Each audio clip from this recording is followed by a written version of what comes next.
If you work as a manufacturing facilities engineer, installing a new piece of equipment can be as complex as the machinery itself. From prep work to alignment and testing, it's your team's job to put it all together. That's why it's good to have Grainger on your side. With industrial-grade products and next-day delivery, Grainger helps ensure you have everything you need close at hand through every step of the installation. Call 1-800-GRAINGER, click Grainger.com, or just stop by. Grainger, for the ones who get it done. You're listening to Later with Mo Kelly on demand from KFI AM 640.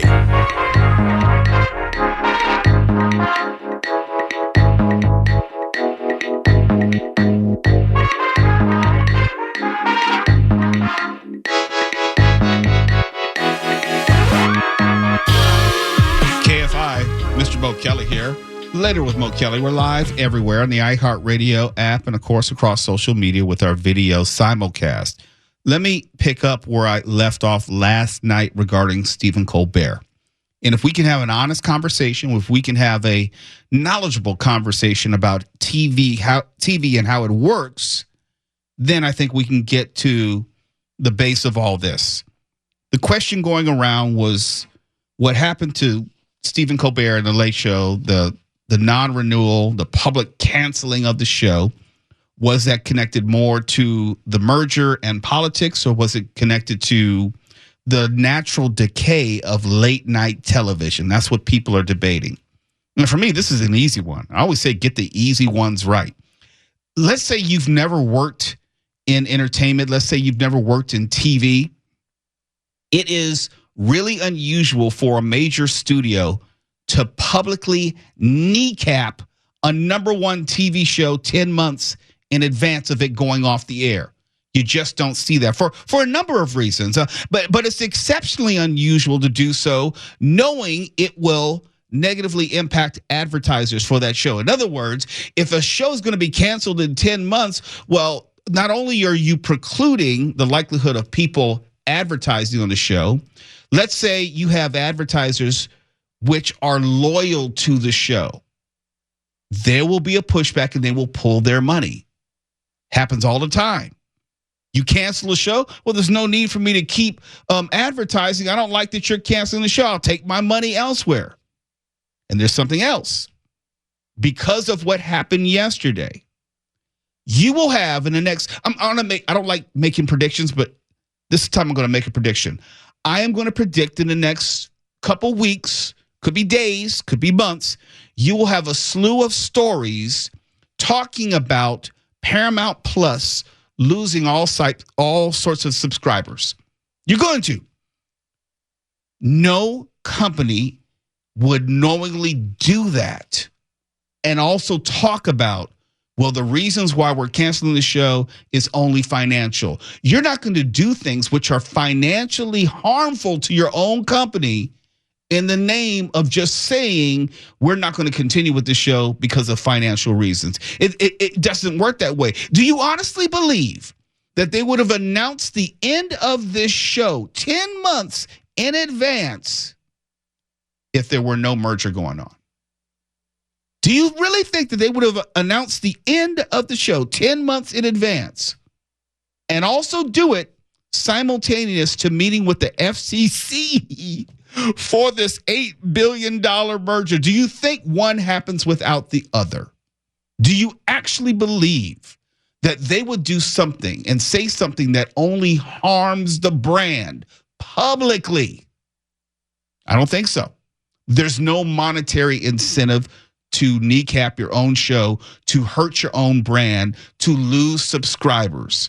The question of whether it's political, yeah, it's political, but there's also money connected to the politics. The politics is Paramount did not want anything or anyone to get in the way of this $8 billion merger with Skydance. And if they did anything which was going to piss off the president most likely would have intervened or made it more difficult for this merger to go through. The $8 billion means that a lot of powerful people get a lot of money. And if anyone were to get in the way of that, or that lawsuit were to get in the way of that, Then you have the FCC preventing the merger, arguing probably antitrust or something like that. A lot of people don't get paid. So that's where the politics comes in. If you think the merger and the politics, which are connected on the periphery of that merger, didn't impact the non-renewal 10-month out announcement of Stephen Colbert and any of the late night franchise, you just don't understand how TV works. It just doesn't work that way. You don't kill one of the golden goose 10 months in advance. Were his ratings and late night ratings overall consistent with maybe 5 years ago? Absolutely not. And I talk about that as the natural decay of late night television. It is a dying platform as far as how people consume TV. But it's still one of the biggest moneymakers. It's still one of the highest rated shows for the network. Why would you ever harm the show unnecessarily? You're going to lose advertisers now, 10 months out. You're going to lose subscribers now, 10 months out. Why? You could have avoided both. You could have waited until Q1 2026 and then made that announcement.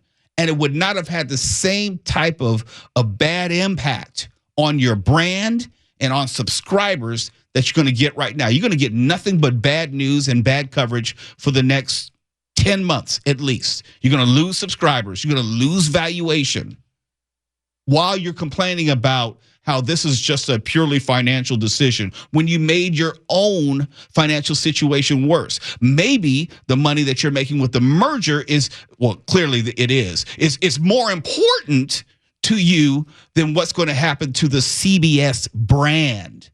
Because there are a number of networks under the banner of Paramount. But I promise you, here's my prediction, and I want to get Mark Rahner's thoughts on this before we go to break. We're going to come back and talk about this on the side.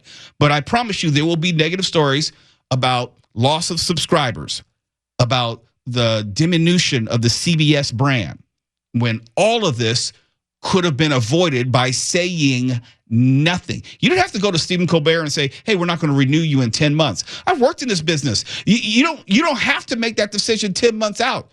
Most people, they're starting the negotiations now, and as they get to the end of the contract, they will make some sort of decision. But to make a decision now says you already made that decision, and the only thing which would have made that decision for you is a lawsuit.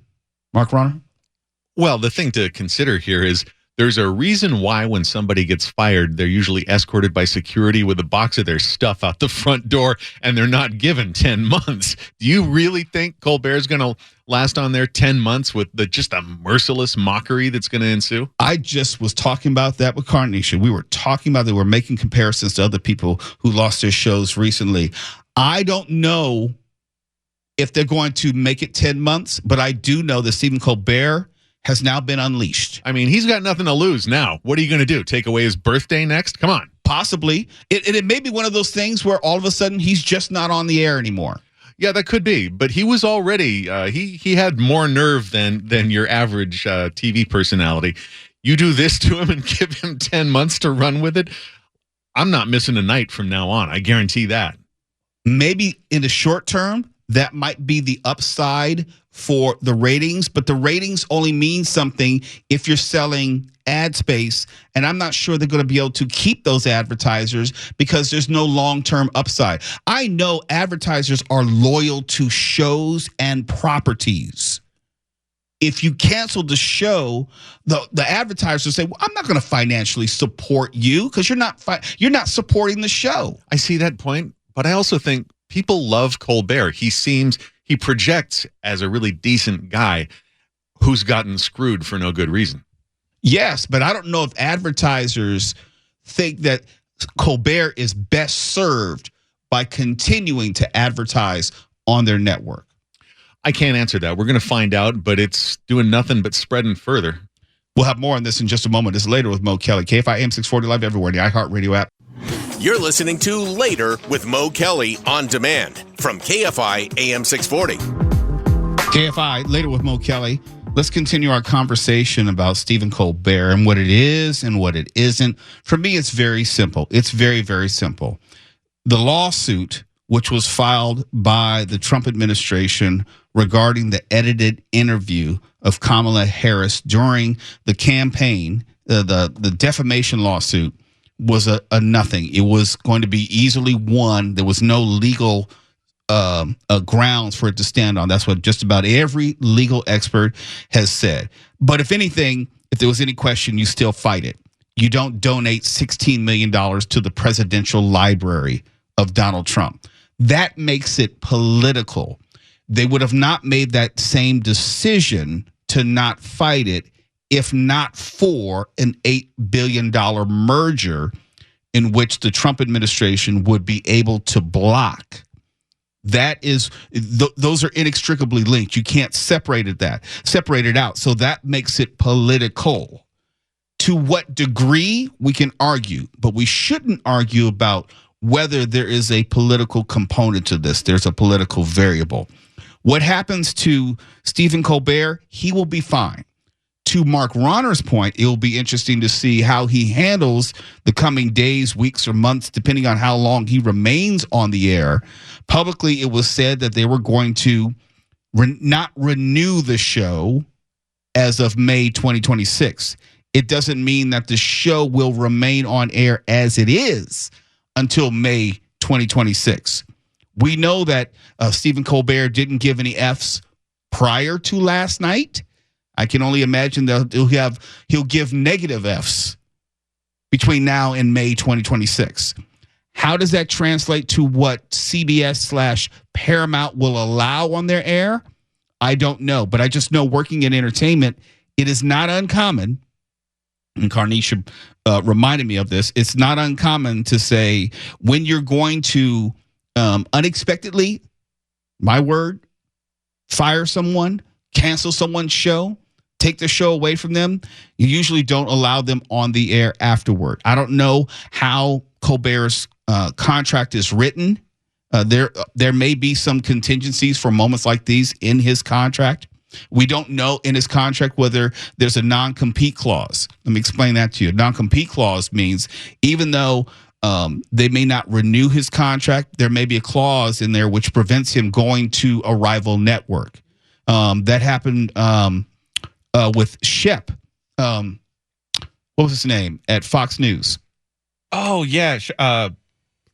Damn it. I can't think of the name either. Yeah, I'm just getting old.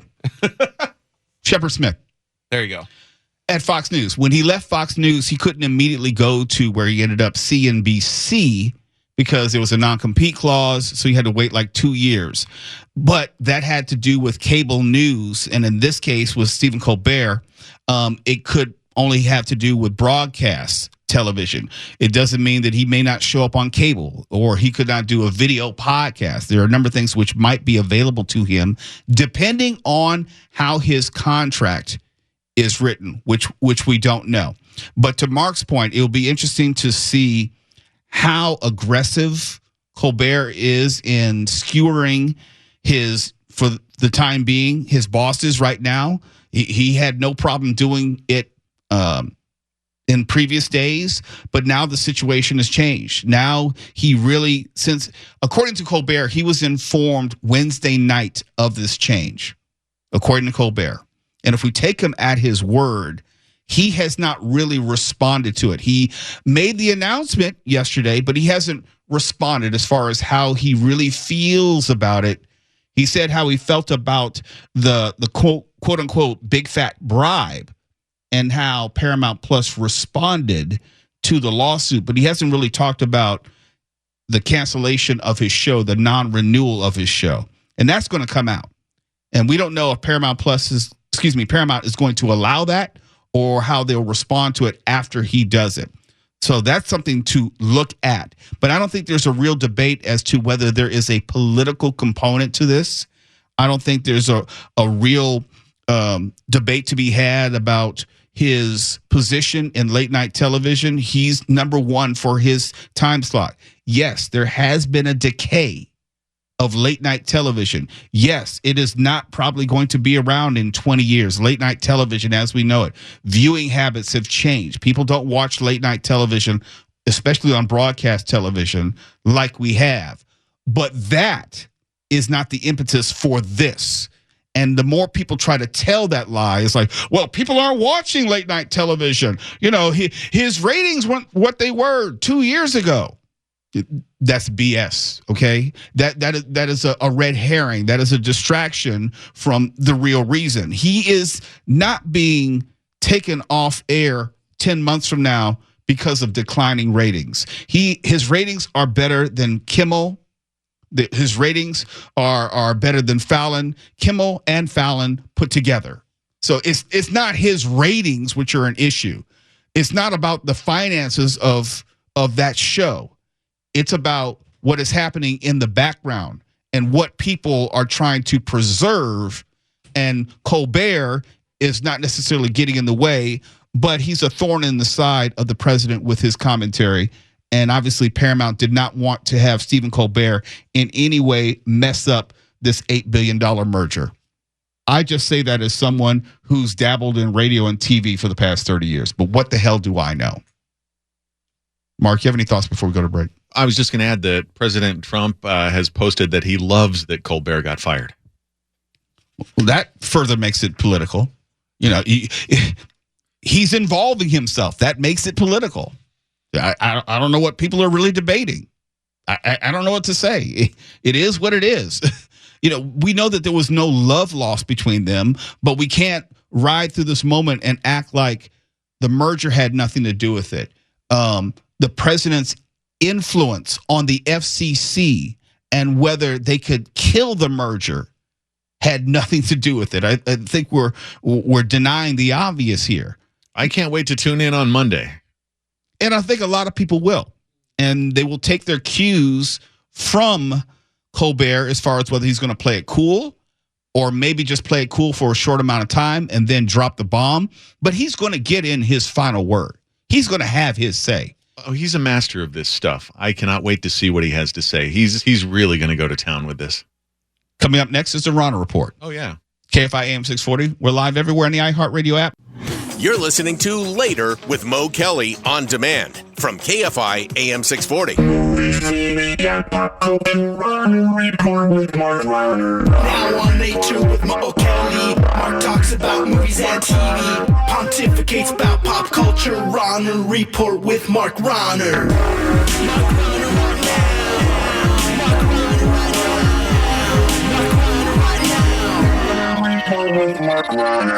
KFI AM 640. It's time for the Rahner Report with Mark Rahner. Tonight we're going to talk about Star Trek Strange New Worlds Season 3. It's a little weird how the original Star Trek cranked out 78 hour-long episodes in just 3 years, but that's how TV was back then. Star Trek Strange New Worlds just started its third short 10-episode season, and there was a nearly 2-year gap between the second and third season. I forgot where it left off. Lots of fans have been waiting for the first 2 episodes of Season 3. They're on the Paramount Plus app right now. Here is a little bit of the trailer. Someone once said space is dark and cold. Our job is to bring light, bring warmth, bring life to wherever we go.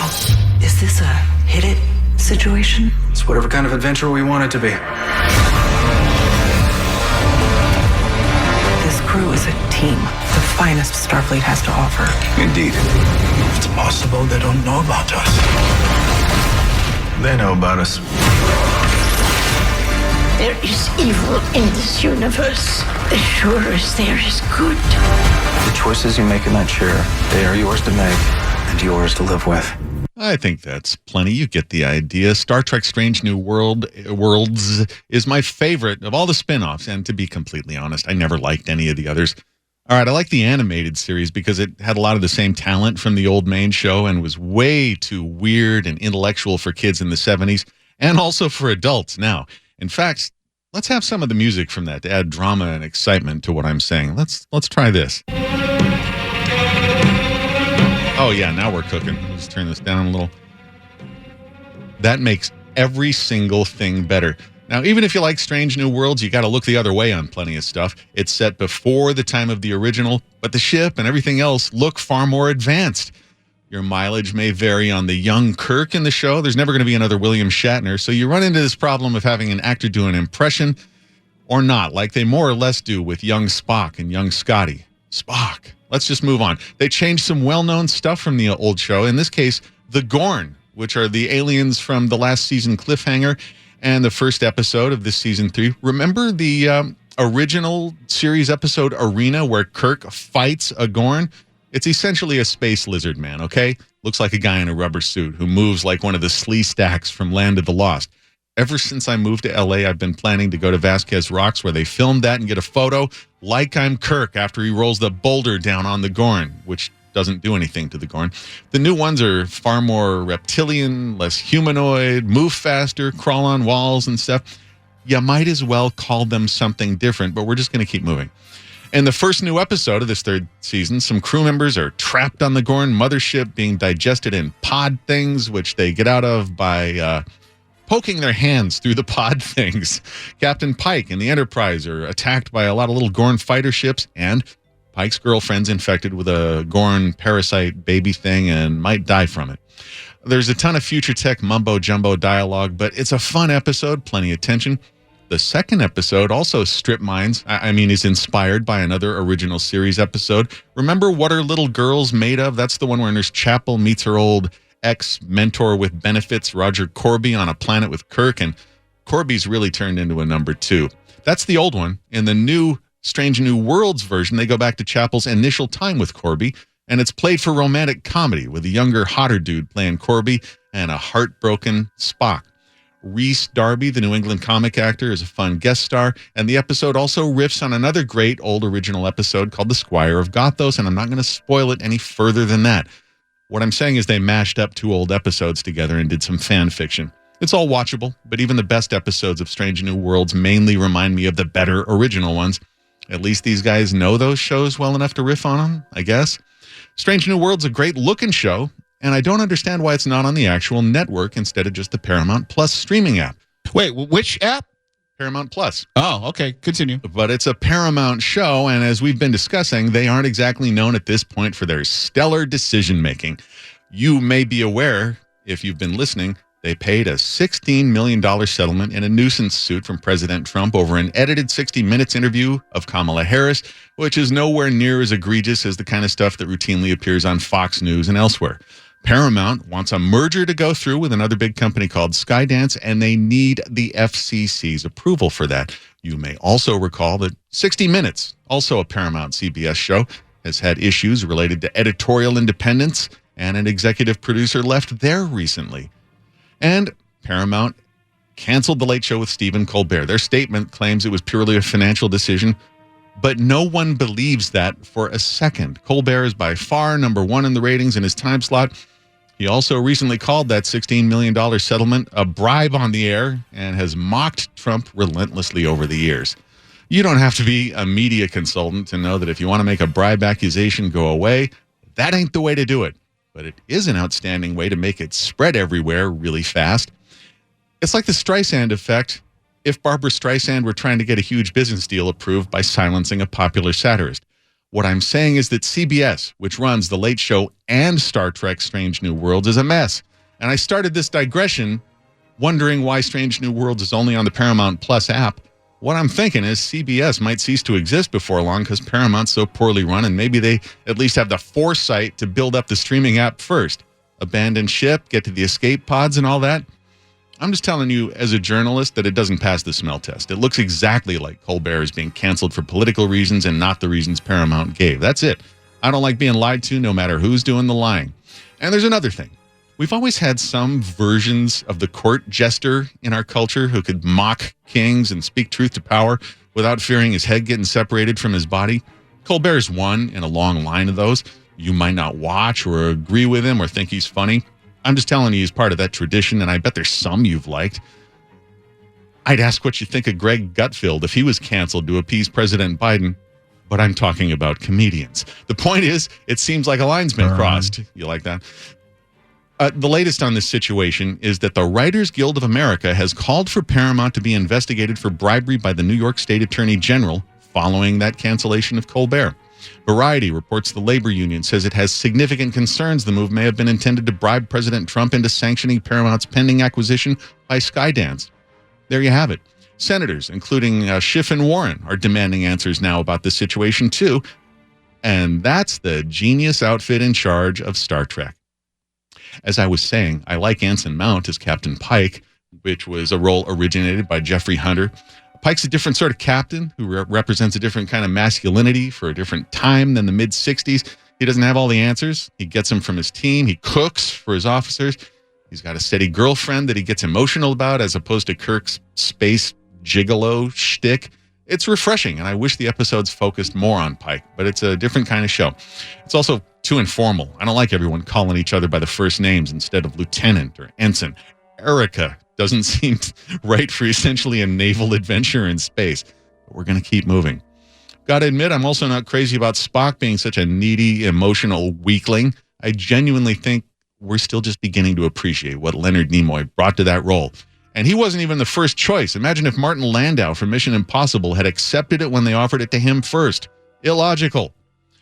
Here's the bottom line. I'm going to keep watching Strange New Worlds until I have to bail like I did with Star Trek Discovery after maybe less than 2 seasons, because what I didn't like about that started to outweigh what I liked. Strange New Worlds has been renewed through season 5, and they're reportedly in production on season 4 now, which means that after 5 seasons, probably still with some space between them, we'll still have maybe 50 episodes compared to the original 78 in 3. This is the only example of American productivity I can think of that's actually gone down. I'm telling you, the United Federation of Planets could learn a thing or two from Mo. Crank out more shows. That's your Rahner report. Look, Martin Landau may have not landed the Spock role, but he did get Space 1999, so it turned out okay. I'm not a huge fan of that show, but what? I absolutely love the old Mission Impossibles that he was in. Fair enough. Fair enough. It's later with Mo Kelly, and there is an aroma of pizza in the studio. I did not condone that. I don't know what you're talking about, and you can't see anything on my camera. You're listening to Later with Mo Kelly on demand from KFI AM 640.